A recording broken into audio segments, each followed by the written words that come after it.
Right, good. Hopefully we've got a screen share. Screen share's coming through fine. Yes. Fantastic. Right, good afternoon, everybody. My name is Matt Castle. I am an associate teaching professor at the University of Cambridge, and I'm the head of the Cambridge Centre for Research Informatics Training. We're a unit within the University of Cambridge. We've existed in one form or another for about 40 years, actually.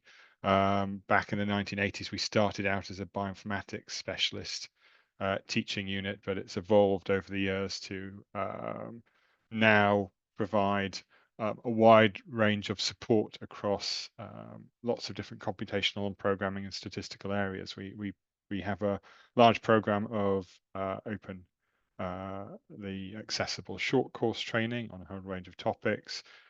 We support about 50 or so postgraduate cohort training courses for PhD students and MPhil students, and as we also support about 12 undergraduate courses, and in total we clock up around about 2,500 hours of direct teaching across a year, across a range of different skills areas, so foundational programming skills and data science skills, applied statistics, data management, bioinformatics, and other sort of topics here. But the area we're going to talk about, I want to talk about, is our experience with the sort of data management and reproducible research.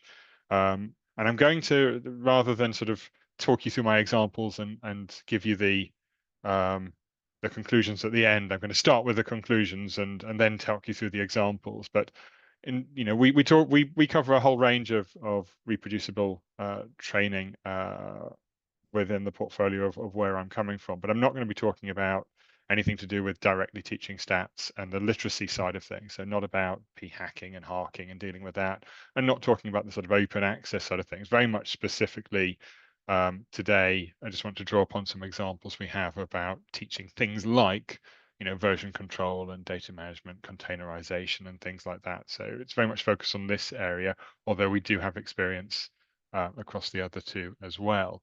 Um, the the big conclusion of what I'm about to say is that the teaching of this area is so hard is not because it's teaching, not because of the subject matter, it's because this is not a question uh, of good quality resources or training materials or exactly how to teach. It's the issue around reproducible data analysis is an issue of behavioral change.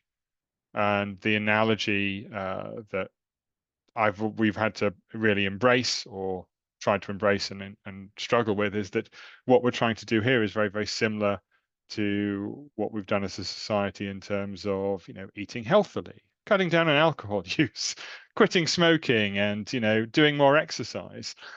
And some of these things, obviously, we've had some great successes with, but these are not quick, these are not easy, and a lot of these areas are ones where progress is incredibly slow and certainly not complete.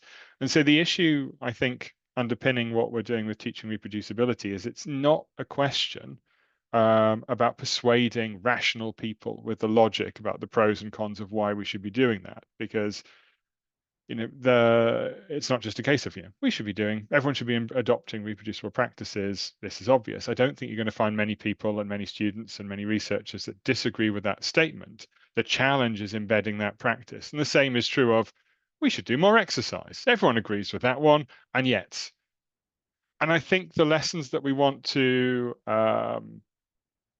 the issues around making the teaching of this more accessible need to lean more into our experiences with large-scale societal behavioral change than it is around the pedagogies of teaching. And I think that's the sort of mindset that I wanted to draw upon and link the examples that we have to these ideas. And a lot of the things that we think about how we did affect large-scale change for changing behaviors, introduction of seatbelts in cars, took decades, and in the end it took a national legislation. It was made illegal, and you still get some non-compliance now. Smoking, people still smoke. The head of my department smokes quite regularly, and he's one of the most intelligent people I know. And so it's not a question of rational arguments that we want to make, and it's not a question of resources, although of course having good quality resources makes a huge difference. it's a lot to do with mindset around changing behaviors. So that's what I'm going to, that's my summary. That would be my end slide for what's going on here. But I want to sort of take you through just a couple of examples about how we've engaged with that and how we've dealt with that practically in a couple of different areas within the University of Cambridge.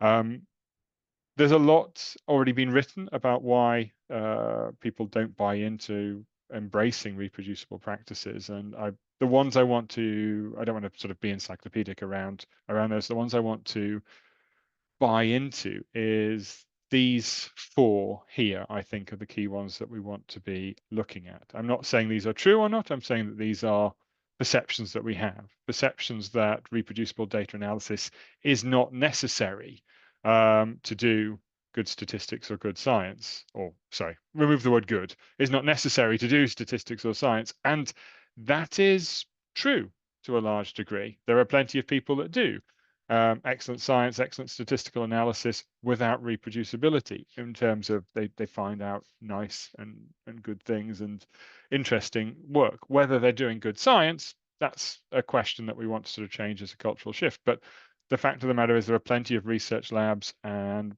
plenty of organizations out there that don't embrace the reproducibility, and yet it still works. It's sort of the analogy of, some people do smoke and they don't die of cancer. It's a thing to bear in mind that it's not just an absolute truism that it's a good thing.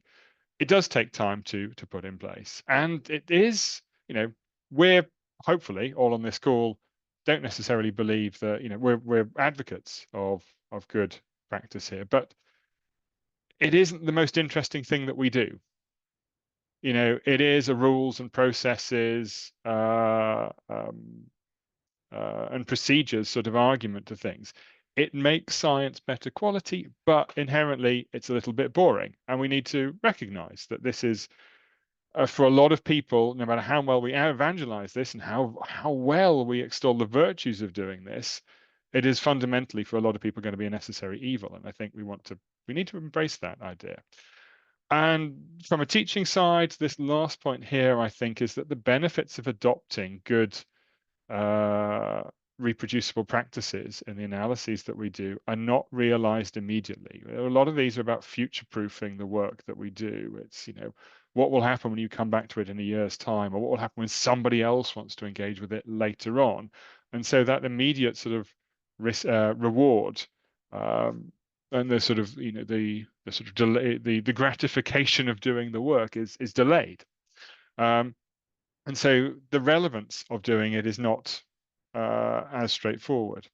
So these are things to be aware of, and these are things that I want to be quite candid about. And there'll be people on this call that would sort of take umbrage, I hope, at some of the things I'm saying. And I'm not saying that these are right or these are correct, but I'm saying that these are views that need to be taken into account as a sort of starting point for what we're doing.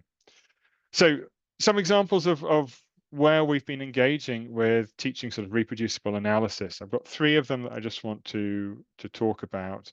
A first year undergraduate course where we're trying to embed reproducible practices where this didn't work particularly well, a master's course, and then a PhD program. So there was a first year course that we run here at the University of Cambridge for natural scientists. So anyone who it's an interesting course where students can take three options across anything with the natural sciences. So you'd have people doing biology of cells, chemistry, and material science, plus some sort of maths course. So mixed bag of experience of what they're going on. There's several flavors of this first year undergraduate maths course, but one of the ones I'm talking about was a little bit more geared towards the biologists. It takes about 200 students a year. It's got the other modules going on there. Now, the structure that we had was, we've only got 3 lectures per week, and then there's only a 2-hour computing practical per week that we have in place for this course. So over the course of the year, there's roughly sort of 40 hours of computing that the students will engage with. Now, about 5 or 6 years ago, the course organizers decided that they wanted to put reproducible research at the heart of what they were doing. So they opened their starting practicals were all about using literate programming. They were all about using version control. And it was like, this is the most important thing we want to teach you. We're going to do it right at the very beginning. And then, of course, in all subsequent practicals, you'll be able to use, in this case, Markdown. You'll be able to use a GitHub repo, and it'll be fantastic. And you'll have plenty of opportunities to practice working on this over the course of the year. It just didn't work, and it didn't work for a couple of reasons. It didn't work within the year, and it certainly didn't work in changing the practices of the students in their second, third, and fourth years. It didn't work in the first year because they had absolutely no understanding of why this was important. The first year students hadn't encountered the problems that we were, why we were introducing literate programming and version control beforehand. So they were being told you had to do this. And as an opening practical, it was context free. And so it didn't work so well. Even though we knew it was very important, we knew it was crucial for them, they had no personal background to draw upon. And so this didn't work so well for them. The fact that it was only 2 hours a week for 8 weeks at a time, again, didn't work. It wasn't long enough as a practical to really embed these skills early on. And when they came back to it a week later for 2 hours, given that they'd done 3 other lecture courses, 3 other bits of material in between that, it just didn't make sense for them to really embed this in. And it was not assessed as part of this course. So the students weren't motivated to engage with this, whether for incentive reasons that this is a good thing to do, or for the sort of stick reasons, which is always going to be an assessment for that.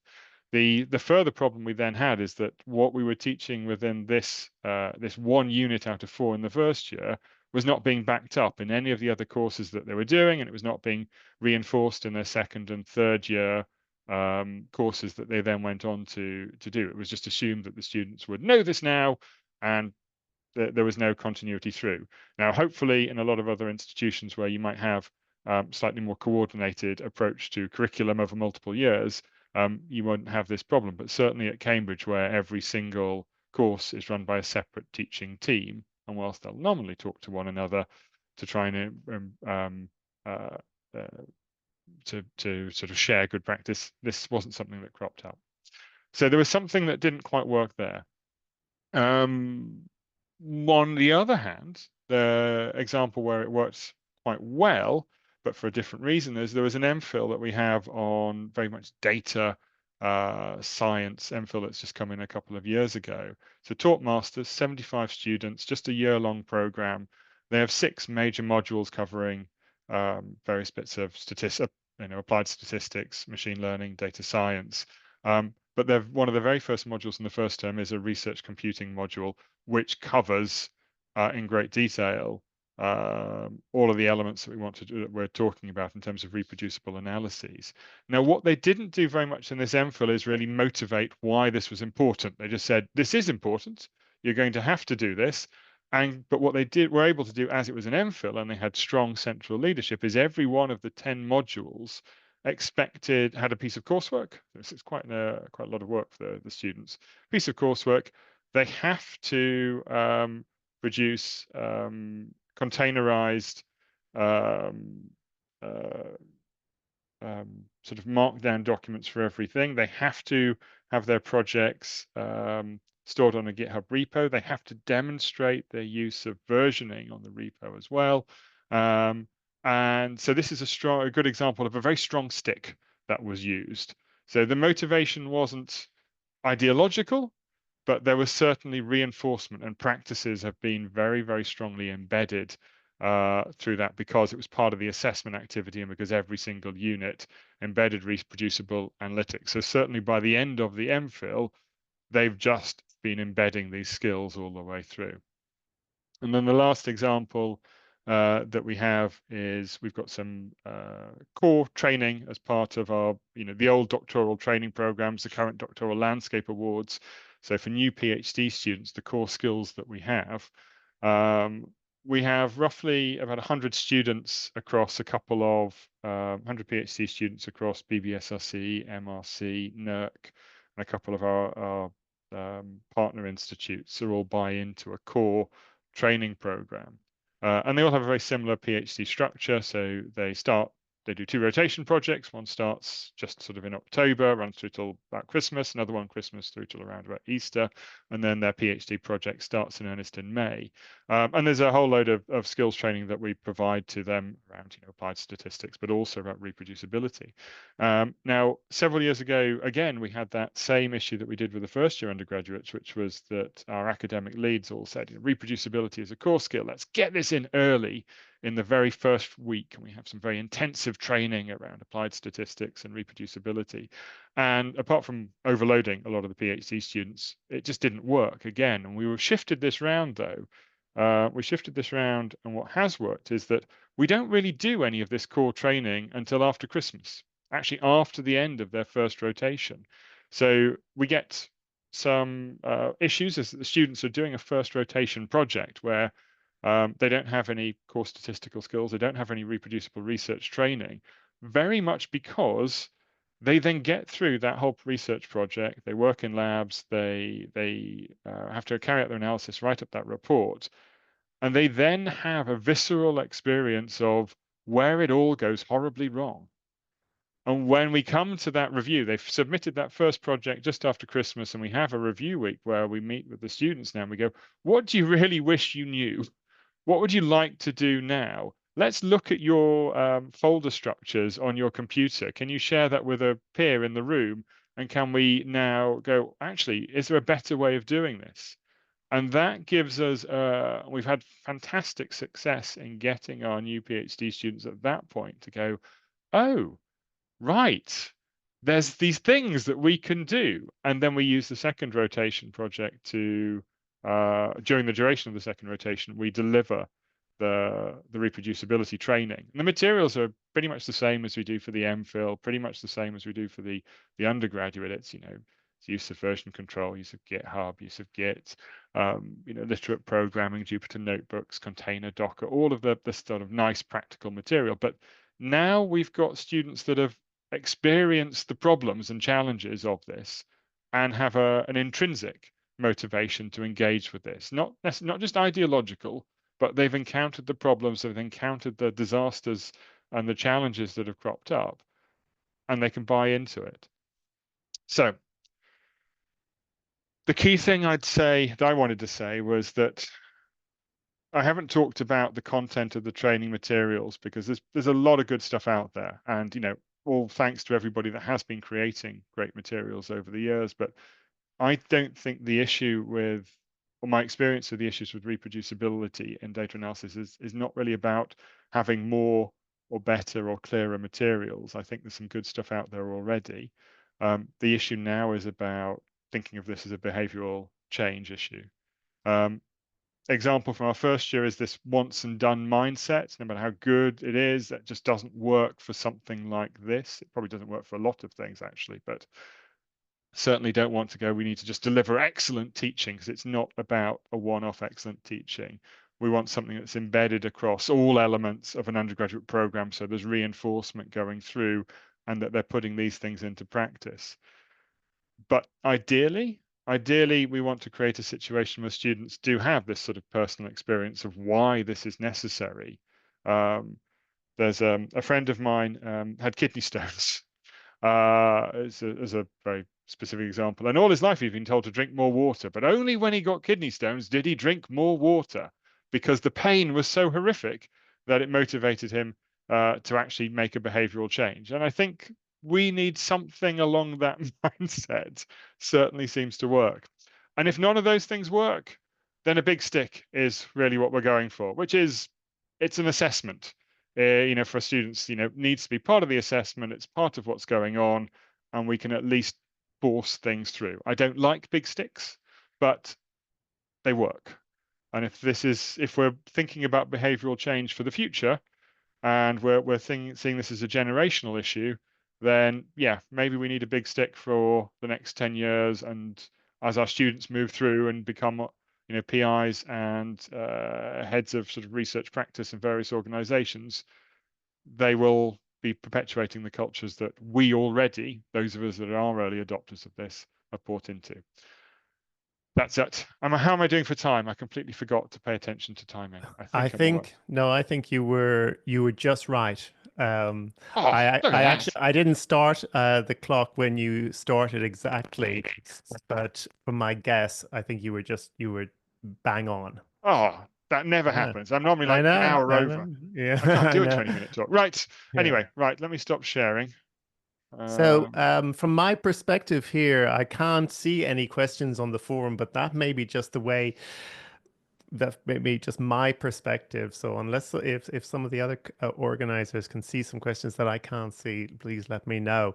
But in the absence of any other questions, then I can ask a question. And so it's just kind of getting to your very final point, one mm, that you kind of made repeatedly about sticks. So yeah. as I see it, I mean, I fully agree with you that when you make it, for example, part of the assessment, it changes things if you don't make it part of the assessment Mm, because it's kind of boring and because or maybe because they don't quite get it why it's important or whatever. It is very easy for it to just not stick. But I suppose my question was really just is it properly described as a stick, because there's a lot of expectations, let's say, when if you know, for decades or even more, we when you publish research in a journal, you're expected to be transparent and give all the details and so on. But that was using technology from many decades ago, and now we're being expected to do the same, but as I see it, do the same but using modern tools, or which would include all these great tools like Git and reproducible reports and Docker and so forth. So as I see it, it's just in a sense we're just having these practices being brought up to modern time. So I don't really see it as a stick. It's just changing the standards. We're saying we expect this now. Previously, you could get away by just describing the results in detail. Now we want to see the code, we want to see the data, and so hmm forth.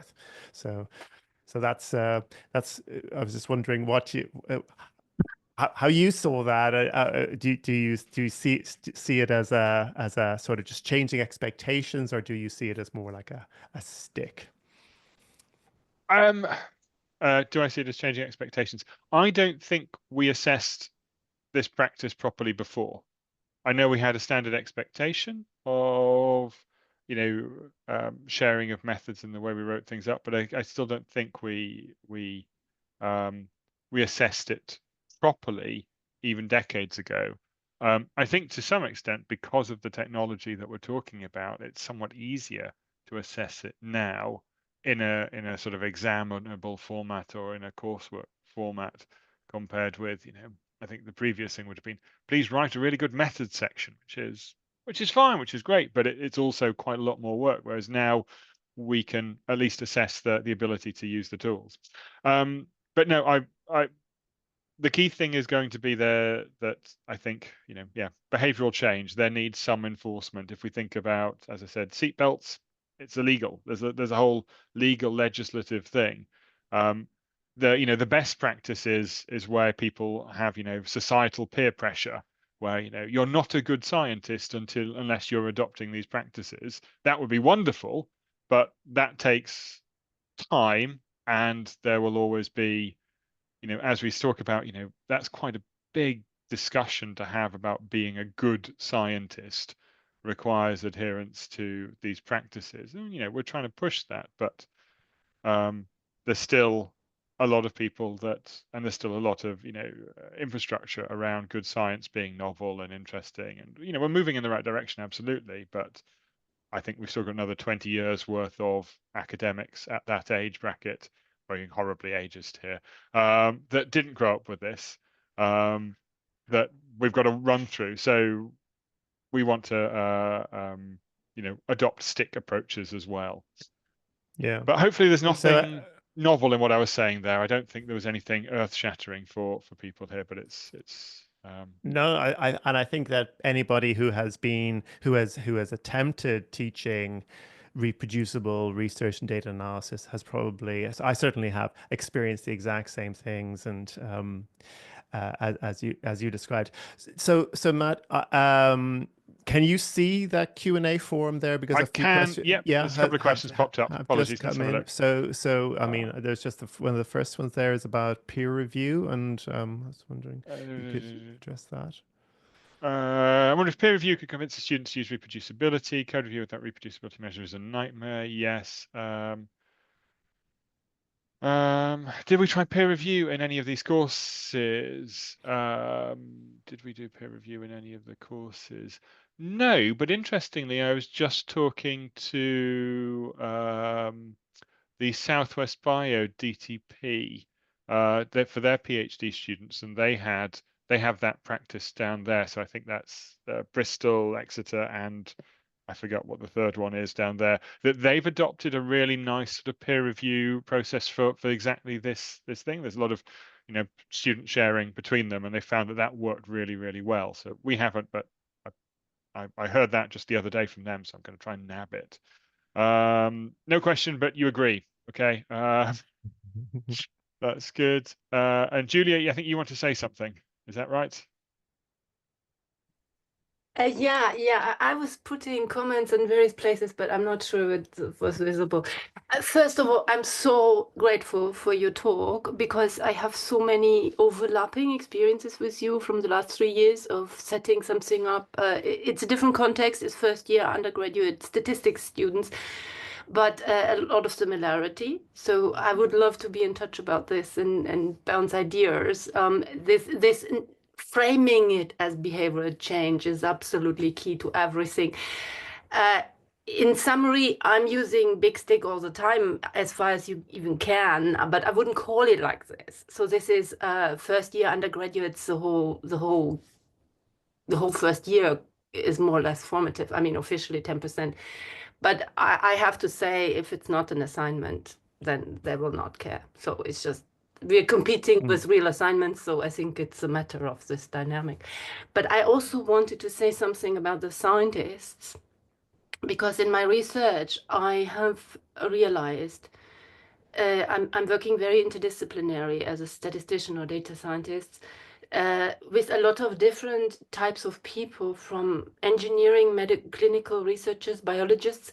And what I find is that it becomes a community standard, as you say, but it varies hugely.